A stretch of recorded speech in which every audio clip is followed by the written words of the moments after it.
Les rallongés aussi. Ah oui, ok, oui.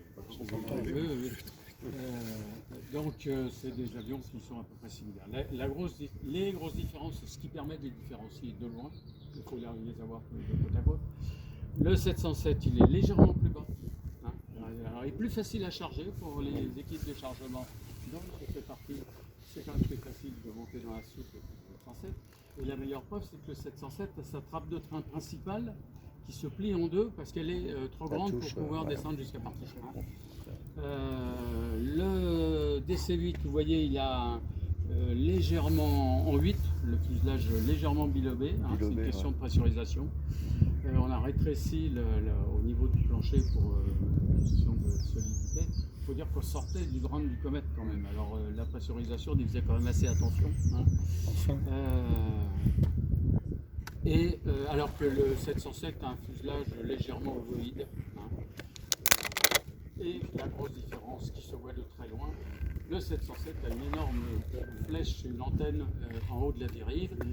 Et le DC-8 par contre, lui, a ces jolies petites ouïes sur de chaque côté du radome qui commandent tout le système de climatisation et de pressurisation de l'appareil.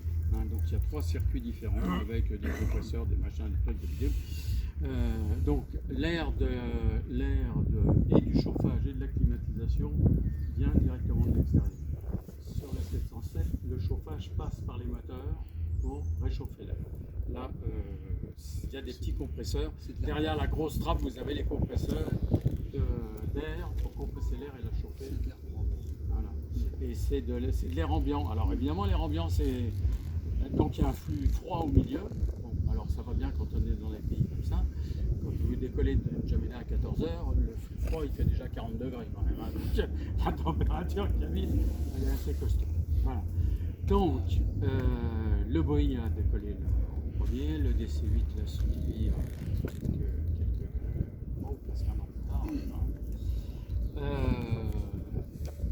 Des deux côtés, on a fait des versions domestiques, comme disent les Américains, donc inter-américaines. Hein. Donc ça a été chez Douglas, ça a été le DC-10, 11, 12 et 21. Hein. Les différences, c'est le même fuselage. Hein. C'est le même avion. Les différences, c'est simplement les moteurs qui sont plus puissants. Parce qu'effectivement, à ce moment-là, je ne veux pas dire qu'on sortait un moteur plus puissant tous les 6 mois, mais presque, à peu près. Hein. Pour vous donner... on en parlera plus tard.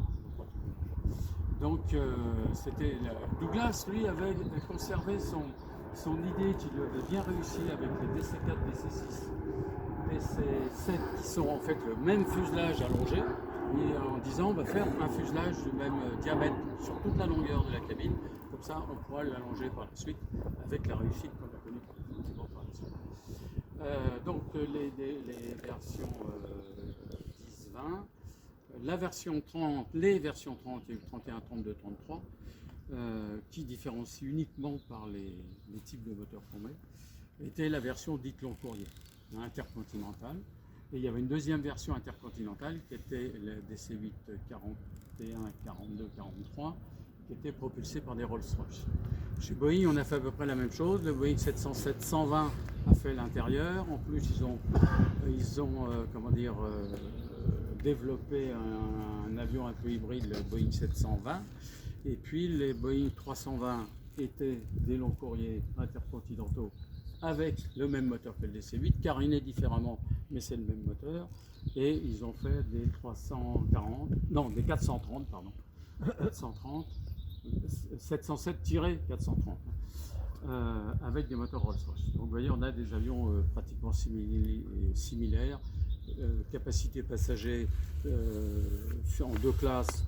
UTA c'était 130 passagers, donc vous voyez 20 premières, 112 échos, donc c'est à peu près la moyenne standard de l'époque. Les masses, je vous l'ai dit, sont pratiquement similaires. Celui-là décollé à 142 tonnes 9. Donc par la suite, Douglas, en même temps qu'on développait les moteurs qui étaient des moteurs à simple flux, c'était pas ce moteur-là qu'il y avait au départ, hein, c'était un JT4 A9 et ensuite A11. En fait, pour vous donner une idée, cet avion a été commandé comme un DC-8-32 parce qu'il n'y avait que ça à l'époque. Hein. Mais entre-temps, on a développé le DC-8-33 et quand il est sorti de construction, c'était un DC-8-33 parce qu'on lui avait monté les bons moteurs et il y avait une légère petite modification du bord d'attaque de l'aile entre le premier moteur et la flèche est un peu plus importante entre le premier moteur et le fuselage.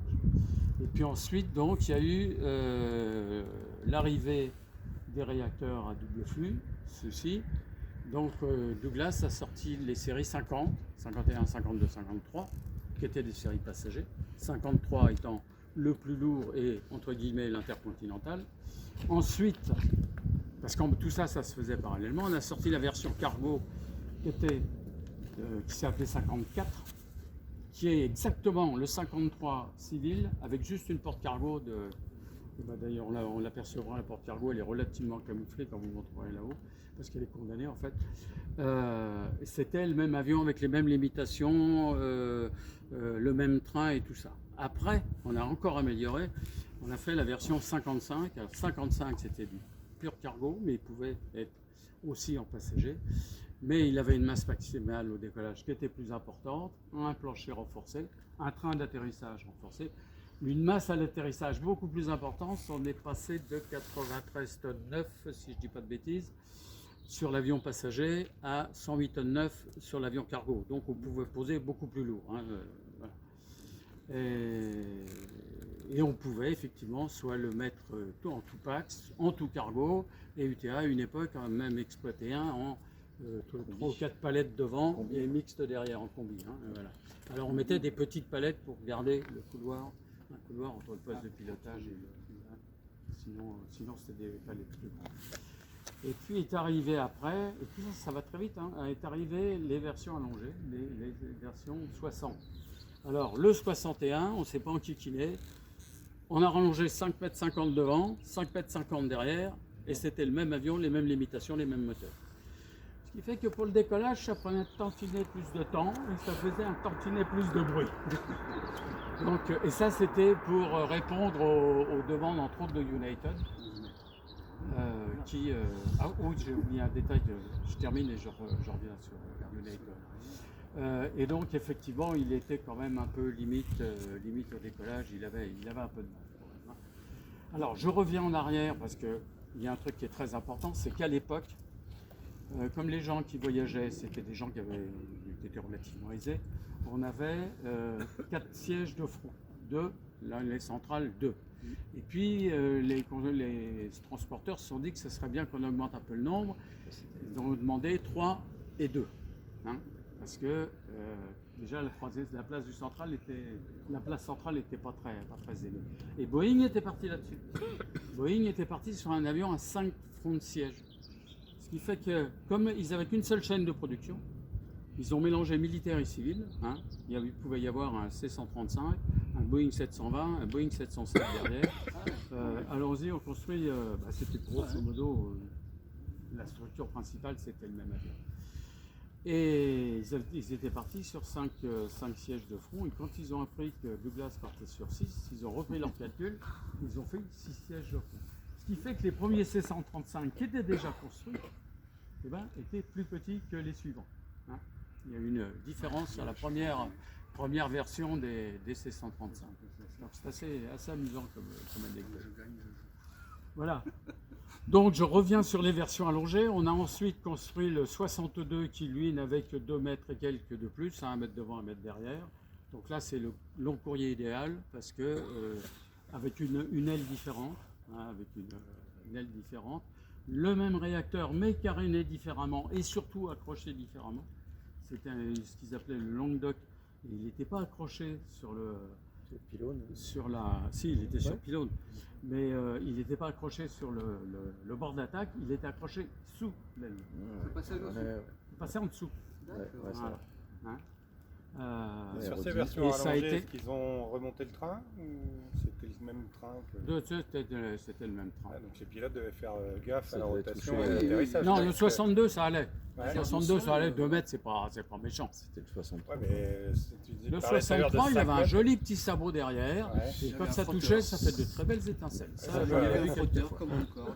Hein, Et il y avait systématiquement, à chaque escale, le mécano au sol allait voir l'état du sabot, savoir. Parce que des fois, on payait peut la frotter. bière, quoi. Non, mais c'est vrai, des fois on pouvait frotter sans s'en apercevoir. Tant qu'on frottait, c'était pas grave. Quand tu commences à taper un peu fort et puis à vriller la queue de l'appareil. Alors le 63, donc après est arrivé le 63, qui a été lui aussi rallongé de 11 mètres, mais qui a repris la voilure et donc il a gardé le fuselage du 61, version allongée, et il a repris la voilure du DC-8-62, nouvelle voilure, nouvelle motorisation et nouveau système d'accrochage des moteurs. Et puis on s'est aperçu effectivement quand même qu'il était nettement meilleur que le 61 au décollage, mais que ça manquait un peu de jus quand même. Donc on a installé une version un peu plus puissante que sur celui-là. Et là effectivement on avait des trains renforcés parce que le 63 il était aussi livré en cargo, en possibilité cargo, avec une porte cargo, avec un plancher renforcé et avec bien entendu un train d'atterrissage renforcé. Qu'il n'y avait pas sur le 62. Le 62 n'a jamais été prévu en cargo au départ. Par contre, après, il a été transformé. Et il a même été construit des DC-8-63 qu'on appelait PF. C'était Previous Freighter, pardon. C'est-à-dire que tout le cadre de la porte cargo était déjà installé sur l'avion passager. La porte cargo n'existait pas, mais après, tu n'avais plus à faire tous ces travaux. Le plancher et le train étaient renforcés. Et ce qui est amusant, c'est que les deux DC-8-63 qu'a utilisé UTA, c'était des anciens de United. On les avait rachetés à Eastern, pardon. On les a rachetés à Eastern. Et c'était des PF. On aurait pu, si on avait voulu, les transformer en cargo. En temps, on est passé au 747 pour d'autres raisons économiques, en fait. Et voilà. Donc, le souvenir que j'ai, moi, quand j'étais gamin, parce que sur les terrasses, c'était le Air Canada. Il y avait une grosse société de Super 63. Ouais, Air Canada. C'était magnifique, c'était la belle déco de l'époque, rouge et blanche. C'était une belle machine. Mais moi je le trouvais un peu long, ça le faisait un peu disproportionné. En vol il allait bien, mais au sol il faisait un peu moins. 62, je crois qu'il avait les proportions. Donc, alors voilà, bon, le DC-8 il a été mis en service un peu partout dans le monde. 707.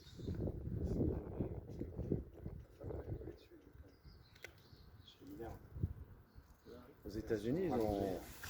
Ta femme avait volé dessus chez Linéaire dans la version allongée. Le 73 Et elle me disait en vol, c'était un peu ainsi. Avec des galets à l'avant, galets à l'arrière, il n'y avait rien au milieu. Ah oui. Donc quand elle était assise derrière, et elle me Alors disait nous, en vol, c'était impressionnant parce que tu le voyais bouger. la queue bougeait. Tu voyais le fuselage qui faisait ça, le fuselage qui faisait ça, tu voyais les ailes qui faisaient ça, les réacteurs qui faisaient ça. Et petit détail matériel, quand tu allais dans les toilettes arrière, fallait bien viser. Hein, parce que... Les amortisseurs relâchés. Parce que comment dire, les cônes d'éjection d'air commençaient à se rejoindre à peu près au niveau de la queue, en plus de cet avion assez long, qui était donc un peu plus flexible automatiquement. Il commençait à rentrer dans la zone de turbulence de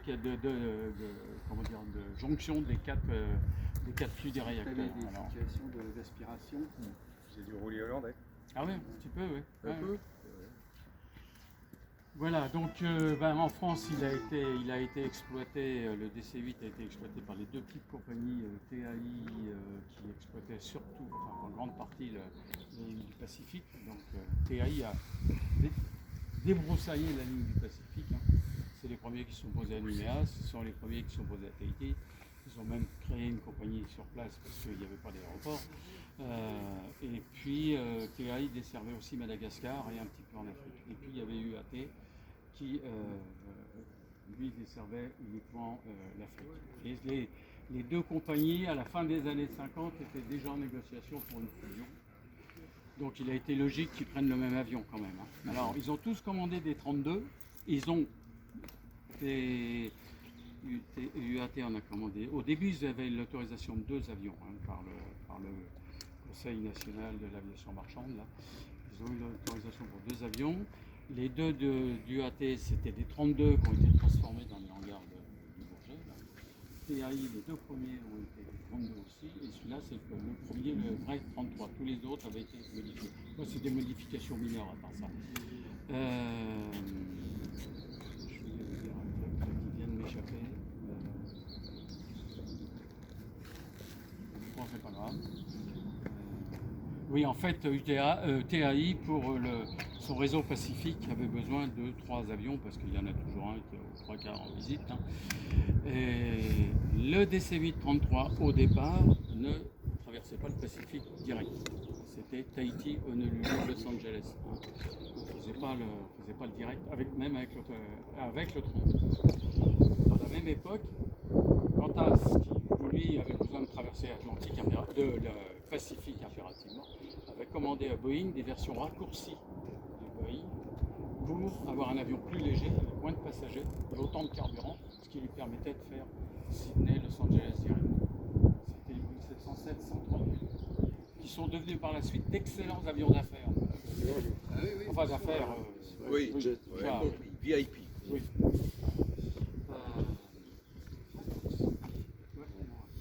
Boeing a fait la même chose avec le 747 SP. C'est ça.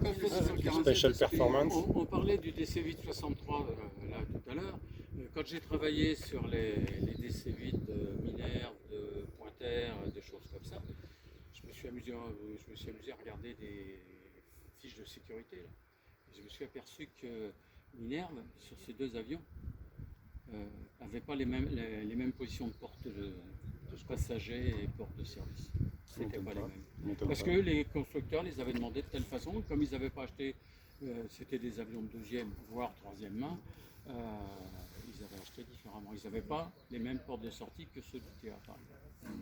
Et c'est simplement en m'amusant à faire joujou avec les fiches de sécurité que je me suis aperçu de ça. Sinon, je n'avais jamais fait attention à ça. Ils n'ont pas été remotorisés. Alors après, justement, donc cette série 60, elle a été remotorisée. Alors là, c'est plus Douglas qui l'a fait, c'est la Comacroc, parce que Douglas était déjà parti sur le DC-10, donc avait plus les moyens de continuer.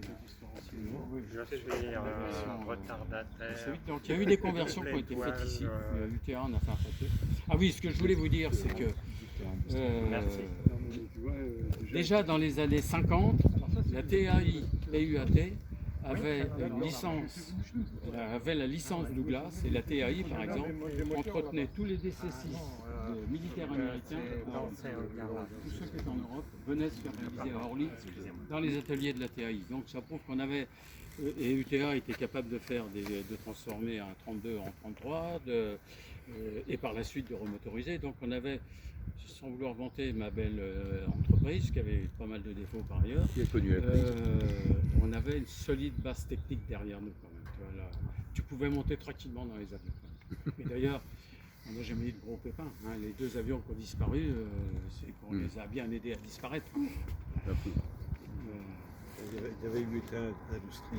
Hein? Il y avait UTA Industrie. Oui, mais enfin après c'est des histoires financières, hein, et sociales. Parce que tu coupes la compagnie en 2. Donc tu coupes les budgets du CE entre autres, mine de rien, des trucs comme ça. Après c'est indépendant. Hein. C'est comme on fait maintenant avec France Rail et la SNCF. Tu vois. Il y en a un qui a les trains, puis l'autre il a les voitures à faire. Ça permet de sous-traiter pour d'autres tiers, Ouais, des tiers extérieurs à la compagnie. Oui, c'est des raisons financières. Donc après, il y a eu ces séries 60. Alors le 61, alors c'était des CFM qui ont été montés dessus. Alors bizarrement, le 707, il y a eu une tentative, il y a eu un prototype de remotorisation. Hein, et il n'y a pas eu de suite commerciale. Je pense que... Non, il n'y a que les PC-135. Ouais, il n'y a que les militaires. Quoi. Ah, ouais, je pense qu'il devait y avoir, enfin je ne sais pas, je me dis que c'était peut-être une question de longévité, peut-être que le 707 avait une espérance de vie moins longue que le DC-8, je ne sais pas, honnêtement je ne sais pas. Toujours est-il que le seul 707 qui a été remotorisé a été par la suite remis au standard, et c'est le dernier 707 qui a été construit, il a été livré à Royal Air Maroc. Et donc le 61 est devenu 71, le 62, 72 et le 63, 73. Voilà. Et alors donc, la Comacrop a produit des kits complets pour remotoriser. Et l'avion le plus difficile à remotoriser, ça était finalement, et le plus cher, ça a été le 61, parce que le 61 avait ses accroches sur le bord d'attaque. Il a fallu tout modifier le mât complètement, alors que les autres, c'était pratiquement le même mât entre le. Bah oui, ça passe au-dessus un peu en partie. Et ça doit s'accrocher sur le premier longeron, automatiquement. Oui. L'autre aussi, je n'ai pas tout cherché dans le manuel d'exploitation.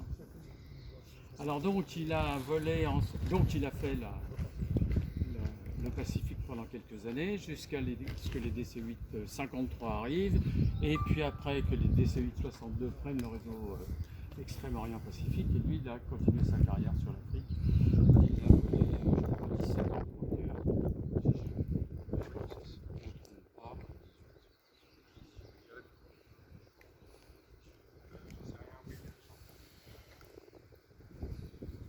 il a volé jusqu'en décembre 73, donc vous voyez, il était livré en 61, donc il a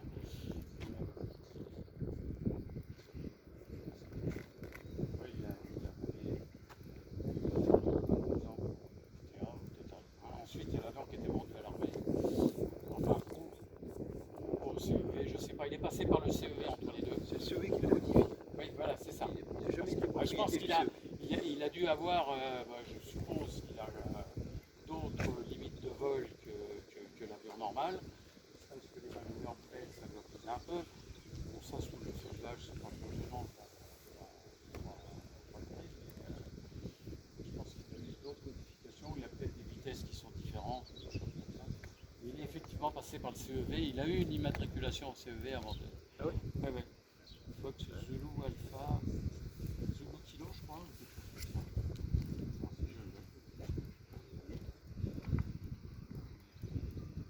Fox Zulu Alpha Romeo Kilo. Je te prends loin. Bravo. Donc voilà. J'ai révisé quand même. Oui, un peu. DC-8, J'ai refait tout le début hier soir. couché. il avait une particularité aérodynamique. Il a pas dormi. Jean me racontait que les pilotes pouvaient sortir deux reverses. Ouais, alors il n'y a pas d'aérofrein. Il n'y a pas d'aérofrein sur cet appareil.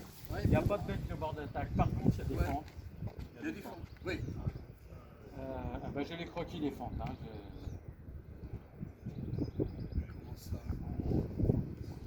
Le mettre à deux. Pour le volet. Non, devant. Non. Bord d'attaque. L'attaque. Bord d'attaque, les enfants. Alors, pas sur cette version-là. Si. Comment tu Mais veux tu les vois pas. avec les pylônes qui sont. Eh ben, ils sont. Les pylônes moteurs qui sont. Qu'est-ce qu'il nous dit? Qui nous dit, tu vois, le bord d'attaque, c'est tiré d'Aviation Magazine. Tu as deux petites trappes qui s'ouvrent, tout bêtement. Derrière le bord d'attaque. Oh, c'est mignon. C'est pas un vrai volet de bord d'attaque. Non, c'est pas un vrai volet de bord d'attaque. c'est extraordinaire. volet de bord d'attaque. Mais ce sont des fentes de bord d'attaque. Ah Voilà. oui. Autrement dit, oui, c'est Bah, pas un attends, volet qui attends. sort, c'est Non, des non. trappes qui s'ouvrent. C'est pour ça. La zone grillée se rétracte, tu vois, grisée, pardon, se rétracte là. Oh, c'est mignon. Ça te ferme le truc et puis tu as un petit passage. Et c'est Ah, quoi ouais, C'est non, les trappes qui sont là? C'est les trappes qu'on voit. On doit avoir en dessous là. Non, il y a quelque chose comme ça. Parce que là, il y a des vraies portes qu'on devrait voir à Non, si elles sont pas là à côté. En cabine, les rivers s'envolent, les cartes de bord d'attaque, c'est un vrai génial. Ouais, non, mais ça me rassure parce que j'étais quand même surpris qu'il n'y ait pas de protection en assurance. C'était pas sur l'envergure. Je crois que c'était aux environs des pilotes, c'est pour effectivement améliorer la. Oui, parce qu'effectivement, un bec, bah, tout à Alors là, vous voyez que alors comme que là- ça manque d'hydraulique, les volets avaient une belle surface quand même. La vache. Et c'est étonnant, c'est le volet qui est derrière le moteur. Qui a... Ah bah Ah, parce ouais, qu'il faut un sinon, jet- ils se prend tout dans la gueule. Tant que t'as pas mis les reverses. Ouais, ça étonnant. Bah, sur les avions modernes, tu as simplement le volet qui est interrompu. Oui, voilà. Et puis tu mets l'aileron dans le Tu mets l'aileron dans le Alors, oui, alors donc là, c'est bien quand il est comme ça.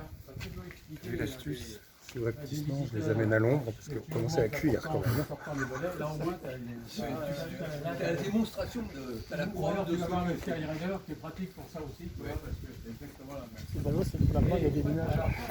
C'est pas grave. frein était articulé. Ah oui, le frein principal. Tu vois, l'axe il est là. Mais piloté ou libre? Non, c'était commandé par la roulette, la petite roulette. D'accord, par la C'est-à-dire que virable, c'était le commandant de bord sur le PCV. Quand il tournait la roulette de nez et ça braquait l'arrière. Ça braquait l'arrière. Enfin, je pense à partir d'un certain degré. Mais bon. Si j'ai bien compris ce matin, pardon, ça braquait sans qu'il y ait de commande. C'était le fait que l'avion vire. Non, c'était commandé aussi depuis le cockpit. Ah bon, Avec la roulette Là, de c'est nez. une bielle. Vous avez Là, c'est une bielle, ça bouge pas.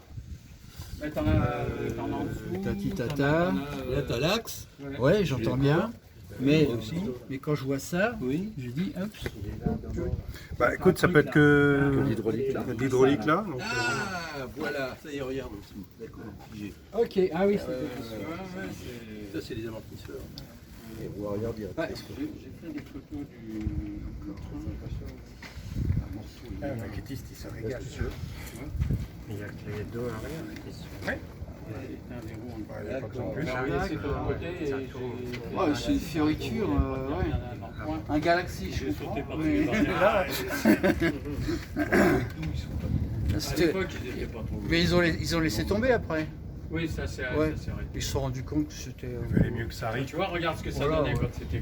Gros, c'est Non, ça braquait bien. Ouais. Sacré crayon. Vous avez demi-tour dans ton jardin, quoi. Presque. Et alors aussi, belle particularité de cette machine, c'est qu'on pouvait emmener un 5e réacteur. Comme le 47. Comme on n'avait pas de post-combustion comme Concorde, on mettait un 5e réacteur. Suffisant. Mais on transportait effectivement des réacteurs. Tu le mettais où? Il était quelque part par ici. À gauche. Il était quelque part par ici. Attention là, ça c'est pas bon. Ouais, bah, tapis. Tiens, bah, j'ai une photo. Alors, j'ai oublié de le montrer ce matin parce qu'on est parti sur autre chose. Et effectivement, j'avais pris. Je suis parti sur autre chose parce que j'étais parti sur. Là. Il était. En fait, celui-là. Il était plutôt par ici en fait. Il n'y avait qu'un. Ah bah oui, C'était quand pour même. transporter en vue de réparer un avion en panne ailleurs dans Voilà, le monde. c'est ça. Ouais. Oui, parce qu'à l'époque, on n'avait pas de cargo pour transporter. Ça ne rentrait pas dans un DC-6, même un DC-6 cargo. Donc, la solution, ça a été dans un premier temps, soit de l'amener sur place si on ne pouvait pas faire autrement, soit effectivement, c'est le convoyage 3 moteurs, sans passagers. Alors là, c'était bonjour plan de vol. Là, on a rigolé. Moi, j'en ai fait un jour au départ de Libreville, c'était sympa. Hein. Les mécanos avaient passé la nuit à revoir tous les moteurs un par un, tous les filtres, tout ceci, les 3 moteurs opérationnels. Moi, j'ai passé la nuit à gratter le plan de vol parce que toutes les limitations, tu décollais à la masse maximale de décollage était en fait la masse maximale de l'atterrissage. Donc, on avait même vidé les galets, les armoires et tout ça, on avait tout vidé pour être le plus léger possible. Après, tu fais ton carburant et tu décolles que 2 jours. Tu n'as pas le droit de voler de nuit avec un convoyage 3 moteurs. Hein. Donc, il faut que tu décolles le matin pour arriver le soir avant qu'il fasse nuit à l'autre C'est jour. génial, tu décolles quand même avec un moteur en panne. Quoi. C'est ça le principe. C'est génial. Et c'est une qualif particulière. Hein. Ah oui, J'ai j'imagine. passé une qualif en simulateur sur décollage sur 3 moteurs. Il fallait une qualif. Hein. Et ça ne pouvait alors, que il aller de fallait l'intérieur. partir. Faut une qualif spéciale pour des. Bah, j'imagine, oui. Parce Oui, que pour décoller sur des Même moteurs. aujourd'hui, La pour maths, faire un convoyage avec. Ça se fait pratiquement plus. ça se fait plus. Mais- Puisque maintenant, on les envoie par cargo. Ils échangent sur place. Ouais, souvent. Surtout quand comme il y a beaucoup d'avions qui sont bimoteurs. Oui, ok, mais t'as encore quelques Ah bah là, tu peux plus là. Le bim. Bah, pas plus ton des cul. masses, Le plus des moteur, masses.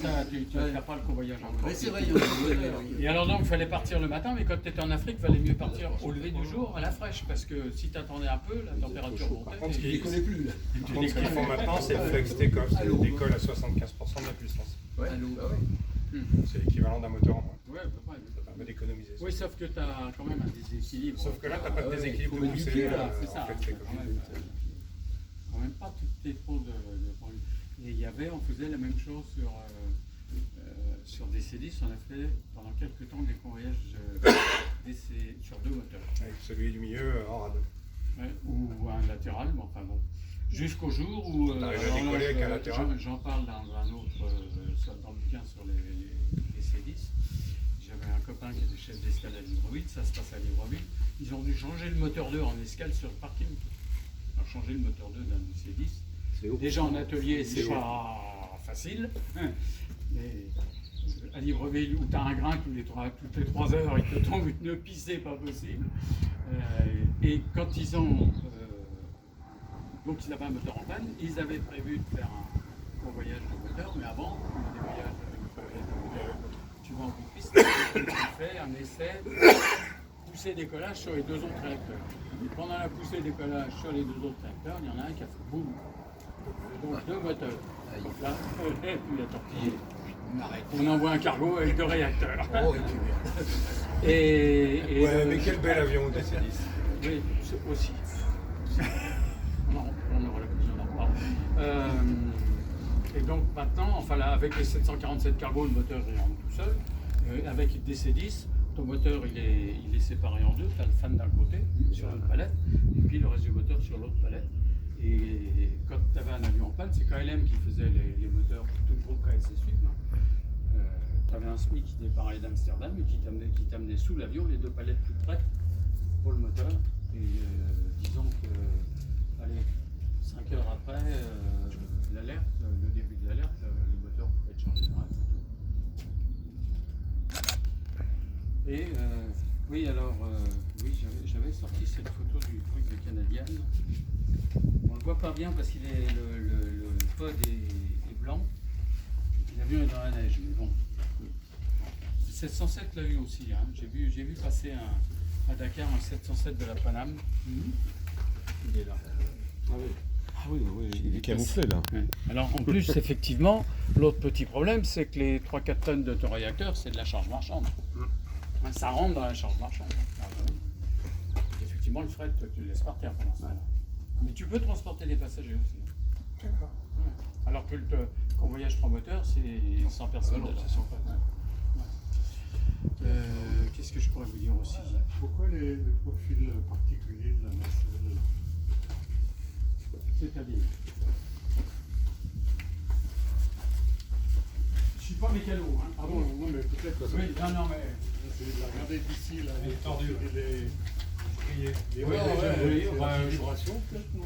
Je pense que c'est l'histoire du courant de filaire. Ouais, c'est particulier. À mon avis, ça doit correspondre à la position de sortie des volets, justement, pour envoyer le flux d'air Ah oui, sur cette partie du volet. Canaliser le flux. Souffler, Tu allonges l'hiver, là, il est pareil, en tout cas, c'est le même angle. Là. C'est des sacrés volets quand même, quand tu les vois. Volets Il double traînait bien fente. cet avion. Hein, épargner la ferrure. Ouais. Volets double Et alors, fente, particularité. Alors, le voilà dans sa splendeur et dans sa jeunesse. Alors, les DC-8 30 et 40, enfin les premières versions, avaient ces réacteurs assez étonnants qui avaient un silencieux. Là, on le voit mieux. C'est toute la partie. C'est pas sur le 707, c'est pas comme ça. C'est pourtant le même moteur. T'as toute la. Je t'enverrai les photos si tu veux, Fred. Hein, j'ai tout ce qu'il faut là-dessus. C'est toute la partie arrière de l'éjecteur qui reculait et qui, une fois qui servait donc de silencieux à l'époque, à ce moment-là, ça recule complètement. Et quand on est posé, quand la roulette s'écrase, ça déclenche les 2 inverseurs de poussée. Là, fermé, là, ouvert. Là, c'est celui-là.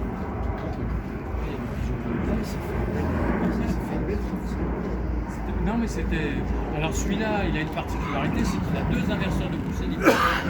Parce que tu as un double flux, tu as l'inverseur de poussée du flux froid, là. Hein.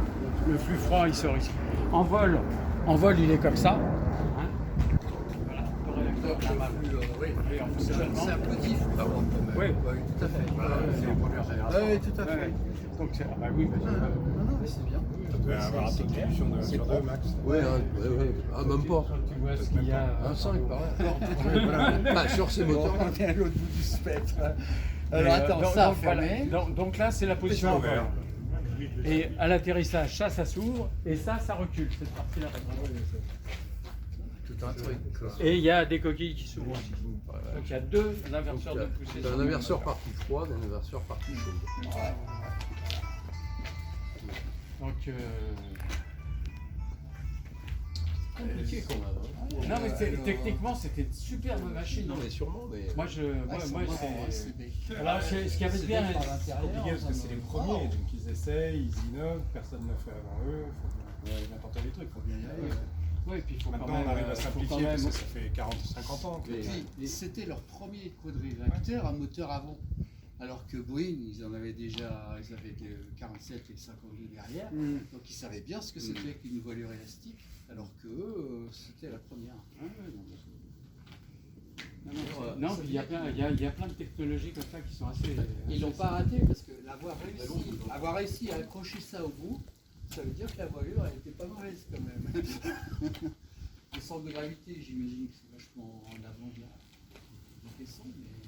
Et alors les commandes de vol sur TPR, c'est comme sur le 707, Ah, c'est des câbles, Ouais, bien sûr. donc vas-y, Ah, les abuse-tu. premières électriques, c'est Concorde. Bah non, il y a des cerveaux. Non, il y a des cerveaux, Oui, des cerveaux moteurs. il faut des cerveaux moteurs. Tu peux pas, avec les cops, tu n'auras jamais la force de. C'est pas un robot, hein. C'est le problème. Oui, Ah ouais, même sur le 707, on avait. Les premières salles. Mermoz qui met les pieds sur Oui. le tableau de bord du DT28, c'est fini. Hein. C'est T'imagines dommage, là, ça avait un certain charme. Ouais, mais enfin, Oui, faut voir les choses comme essais ça. avant de décoller, c'était un peu compliqué. Mais non, c'est une super machine, j'ai beaucoup aimé travailler là-dessus. Et ce qu'on avait à UTA, ce qui était bien quand même, c'était l'avion de base de l'entreprise. Hein. On avait en gros qu'un seul type d'avion. On prenait la Caravelle, c'était anecdotique, et puis les DC-6 étaient en fin de vie, c'était du charter. On avait aussi des cours de mécanique pendant le stage de genre. Tu apprenais à faire tes plans de vol, mais tu connaissais ton avion. Hein. Et quand ton mécano il te dit j'ai ça qui est en panne, tu étais capable d'aller expliquer grosso modo aux passagers de quoi ça retournait. Quoi. Parce que tu connaissais un peu la bête. Tu connaissais pas tout, bien entendu. Mais, quand on te parlait du FCU, tu savais que c'était l'équivalent du carburateur sur une voiture et que tu pouvais raconter ça à des passagers. Quoi. Parce que les passagers, la seule chose qu'ils n'aiment pas, C'est quand un carburateur. c'est ne pas savoir. Non, mais c'est oui qu'on leur donne pas d'infos. Donc, effectivement, les aéroports de l'époque, c'était différent. Hein. Tu descendais sur le parking tranquille. Et puis tu voyais l'avion derrière les villes du bar. Hein. Donc, qu'est-ce que je peux oublier? Sûrement quelque chose, ça, il n'y a pas de doute. Mais... Oui, le marron, le volet dans le... Il y en a eu combien de construits des DC-8, toutes versions 556. Quand même. 556, toute version confondue. C'est pas mal, hein, c'est un beau C'est score. déjà pas mal, oui. Mais effectivement, Boeing a vendu plus de 767. C'était parti plus tôt. Par contre, les DC-8 ont volé beaucoup plus longtemps. Souvent en cargo, parce que les gens voulaient plus voler Tu vois, tu glaces. en avion, on volait plus loin, hein, donc il fallait des transporteurs. Mais en cargo, beaucoup d'avions ont été transformés en cargo. Les derniers en vol Avions passagers, hein, on a installé des portes cargo. Les derniers en vol régulier, cargo, c'était l'année. Ça fait comment ça Ouais, un héros. D'accord, on autorise. DC3 au DC8. Oui, C'est le en quoi que dans des pays comme la Colombie ou l'Équateur, aux États-Unis. Parce que le CFM 56, le CFM 56, ça a dû quand même changer la vie des pilotes. Mémoire, le taux de dilution, c'est 5 ou 6 je crois. Non, mais bien sûr. Sur les autres, Ça pousse plus, quoi. Non, mais bien sûr. Et puis surtout au point de vue bruit, c'est pour ça qu'ils ont prolongé. Hein, c'est qu'ils pouvaient se poser à peu près dans n'importe quel aéroport.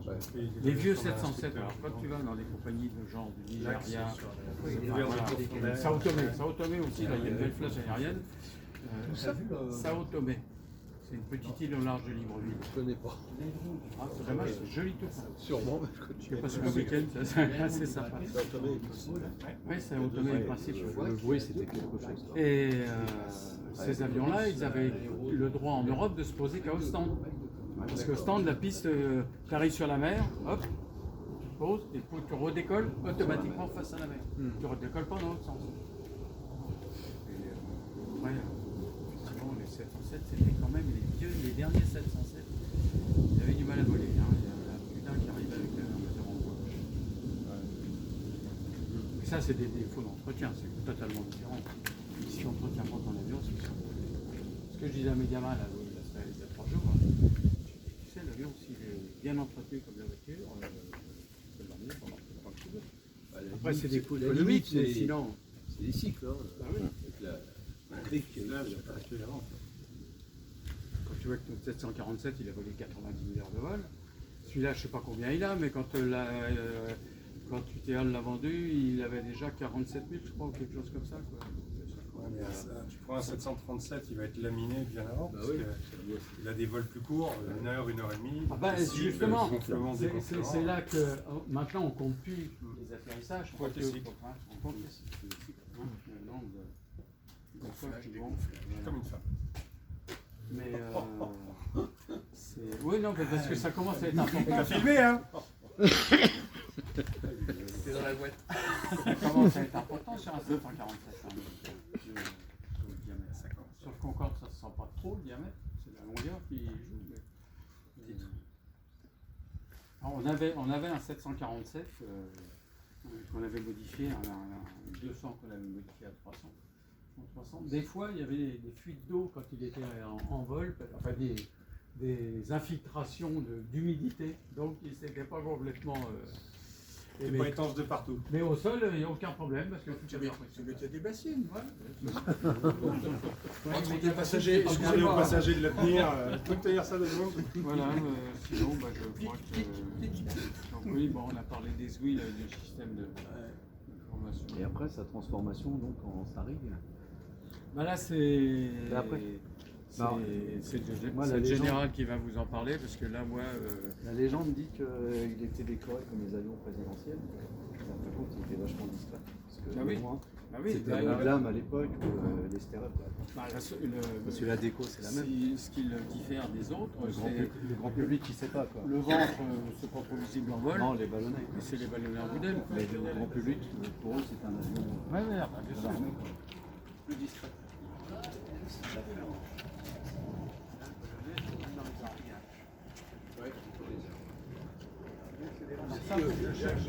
C'est les radiateurs.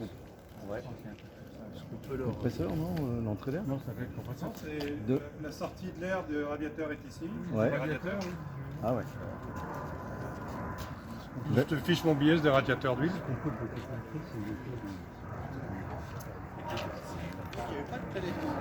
Ah ouais, Venez, on va vous montrer quelque chose, on va anticiper un peu là. Donc du coup, il n'y avait pas d'odeur d'huile dans la cabine. Il y avait un réacteur qui était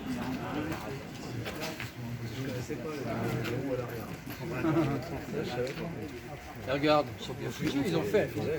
Non, voilà, on peut passer sans se baisser. Quand même bien. Alors, vous voyez qu'il fatigue beaucoup. Hein. Là, il doit travailler la jonction. Voilà, là, il doit y passer là. Hein. Et alors donc ça, c'est quoi ça? Alors, là, c'est les alors, flammes. D'après ce qu'a expliqué, bon là, ce matin, notre instructeur, commandant d'escadron Sari, en fait ça glissait et il y avait des appareils photo, qui prenaient des photos. Et là également, il semble qu'il y en avait un petit peu. Mais il nous en reparlera tout à l'heure, sous réserve. Ah ouais, c'est discret. C'était, semble-t-il, les mêmes appareils photo que ceux qui équipaient les Mirage F1. Observation. Exactement. Bravo.